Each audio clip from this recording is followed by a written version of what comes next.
So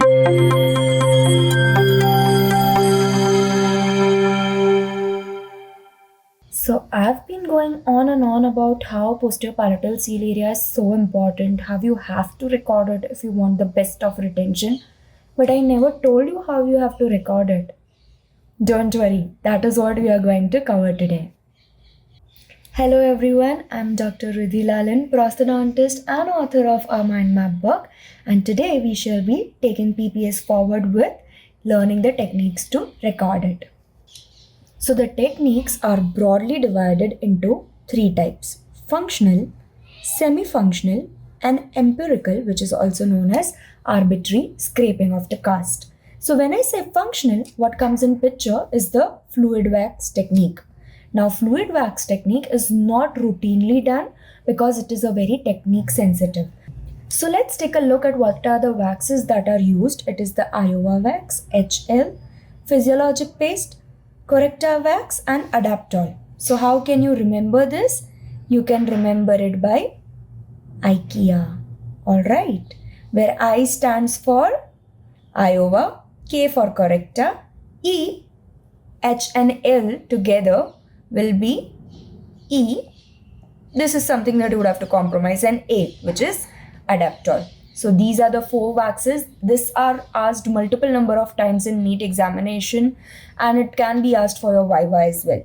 So how do you exactly record this? So you mark the anterior and posterior vibrating line. How are you supposed to mark? We have already discussed in the previous lecture. Do let me know in the comment section. Then you mark it with your indelible pencil and you transfer it to your impression. Now once this is done, you coat your fluid wax and then you ask the patient to tilt their head by 30 degree. Now what happens when the patient tilts their head by 30? Basically, when the head is tilted, the Frankfurt's horizontal plane becomes parallel to the floor. Hence, once you do that, then you have to remove the tray once the wax has set. And how will you identify which area has been recorded well? So one of the things is that glossy means it has been recorded.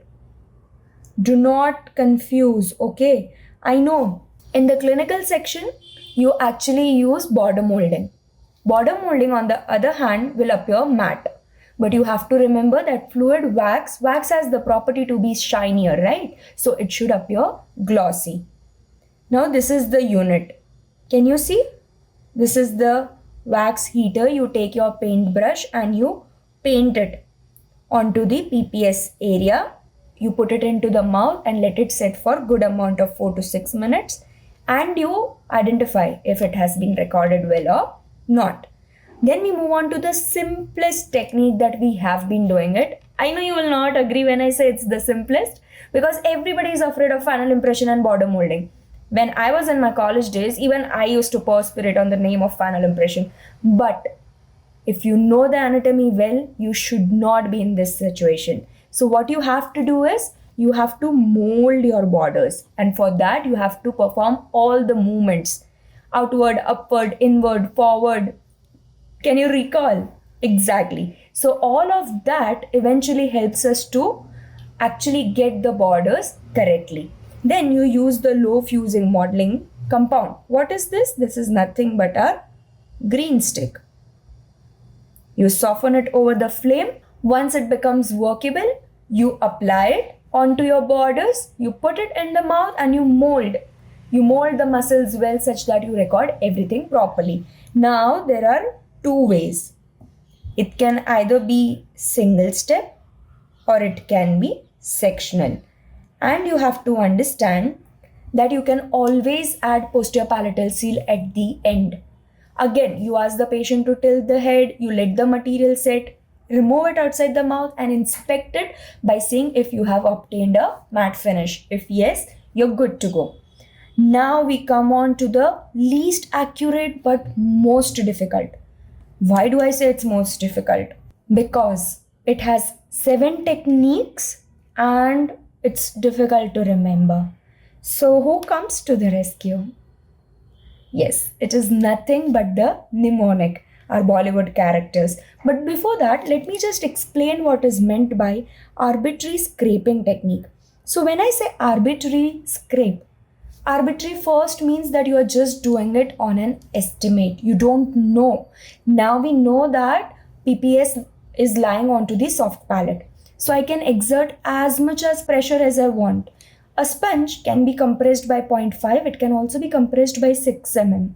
So do I have to compress it till 6? No, it is never acceptable.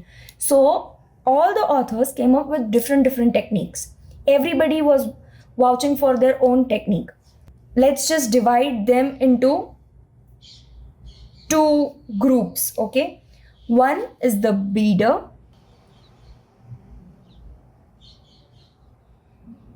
and other is the scraper. What is meant by beading? Beading basically means that you're adding one line, okay?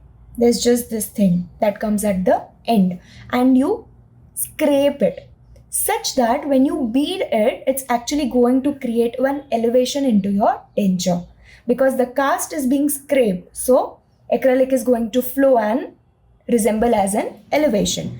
So Boucher is like the perfectionist. Correct. Amir Khan. What does he had to do? He said that he wanted balanced thing. No confusion, this much long, this much wide, nothing. He said it had to be 1.5 by 1.5. Easy to remember. Then came Bernard Levin. He's more like, a layered guy. So he's like Ranveer Singh from Bajirao. Likes everything twice. So he said there needs to be double bead. So now if this is the denture, what happens posteriorly? There are two elevations. Now, why was this required? In cases of class 3 palate, he said that after your posterior termination, he would add one additional bead. So, Bernard Levin loved the layers. Then came Calomany, Kuber and Feldman. It should have been Neil Nitin Mukesh, right? But it is Nawazuddin Siddiqui. Now, why have I placed this? Because it's the calm, composed one. Will always want to do it in a controlled fashion. So it is 1 to 1.5 mm of groove, which is like distal from the distal line around 5 to 6 mm, and it is 2 to 3 mm from the midline extension. Now this might be difficult to remember, right? But don't worry, you can always remember 1 to 6.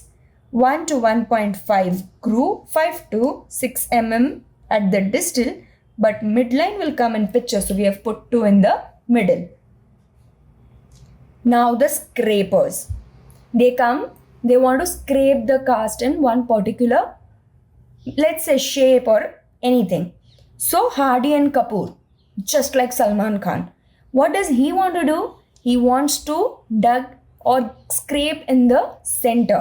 So it is 4 mm from the posterior limit. The maximum depth is at the center. And while moving away, it almost has no scraping. So it is going to appear deepest in the center, and while moving away, it merges with the posterior border. Then Swenson. He's just like our Shah Rukh Khan. Why do I say this? Because he likes to slide forward. Okay, so it is 1 to 1.5 mm deep. I think everybody has this thing in common that they 1 to 1.5 mm deep. But posterior line will taper forward. So it reduces in forward direction, just like SRK. So you can remember his pose and you should be able to answer. Then talking about Silverman. So he's like Ayushmann Khurrana. Simple. What does he do? He just beads between the hamular notches in 1.5. Hamular notch to hamular notch, 1.5 mm, and just extend it. Simple, never complicated things, but makes an impact. And then the last one, I think everyone's favorite, should be pound. Just like chiseled jawline of your Hrithik Roshan. So, by chiseled jawline, I hope you will remember the V-shaped bead, which is again 1.5 mm in width. So this was about your beaders and scrapers. Now, if it is not that accurate, why so much to learn? Because it is not that accurate, there were multiple number of guesses that were done by n number of scientists who wanted to claim that their technique was the best. Now all of this is accountable for the resiliency of your mucosa.